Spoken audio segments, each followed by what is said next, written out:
It's happening year after year with these huge metal tanks that we work by, drive by, and even live next to. But tonight, experts are telling us that those accidents could have been prevented if Houston would stop ignoring a serious warning. KPRC Local 2 investigative reporter Robert Arnold has been digging for answers now for the past 2 months on this.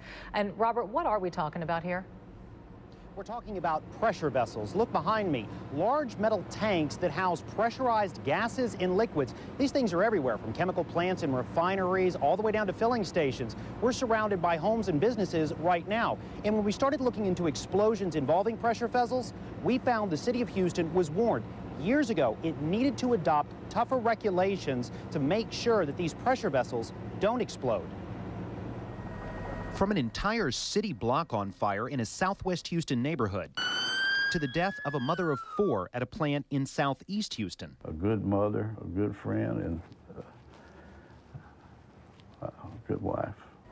2 explosions separated by years and miles, but both explosions have one thing in common: pressure vessels. The ground shook like really hard, like a movement, an actual movement, and a boom like really loud. Susan Hernandez was working as a security guard the day a pressure vessel filled with ammonia exploded at the Goodyear plant in 2008.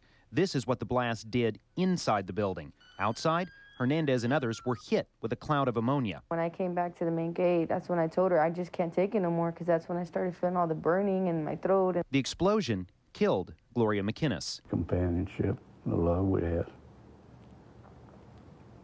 It's hard for Raymond McInnes to talk about the death of his wife, especially when he knows it didn't have to happen. Government investigators determined the explosion happened because a relief valve on a tank had been improperly cut off. Then there's the Marcus Oil explosion in 2004. All of us watched as flames devoured the area and debris scattered throughout the surrounding neighborhood.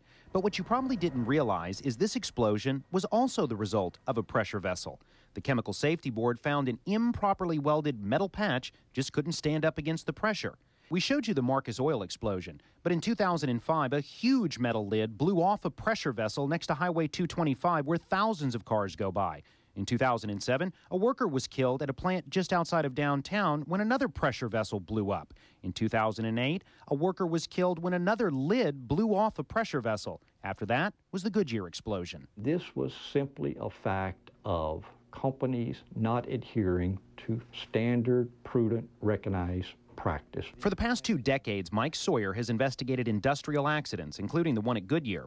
Sawyer says there's a strict engineering code for pressure vessels, but neither Texas nor Houston requires companies to follow this code. And something that bothers the Chemical Safety Board so much, it put out this safety message last year.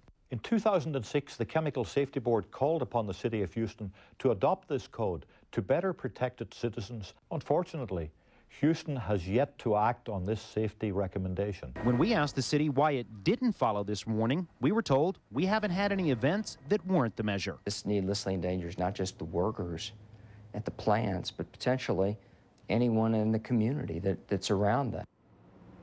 That response we got from the city of Houston, officials with the Chemical Safety Board call it disappointing and narrow-minded. The reason the Chemical Safety Board singled out Houston is because it thought if it could get Houston to adopt this code, that would spur Texas to adopt this code statewide to add that layer of protection and oversight. Right now, Texas is one of only 10 states that does not require companies to follow this code. We are live near downtown. Robert Arnold, KPRC Local 2. All right, Robert, so given what you've uncovered here, who's watching out for our safety? Dominique, that's the frustrating part of this. When we talked to the federal government's Occupational Safety and Health Administration, they told us they do check to make sure this code is followed. Operations like Goodyear tell us they do follow the code, yet you see these explosions happen. All right, good work, Robert. Thank you. In the meantime, Local 2 also spoke with Houston Congressman Gene Green, since many of these plants happen to fall in his district.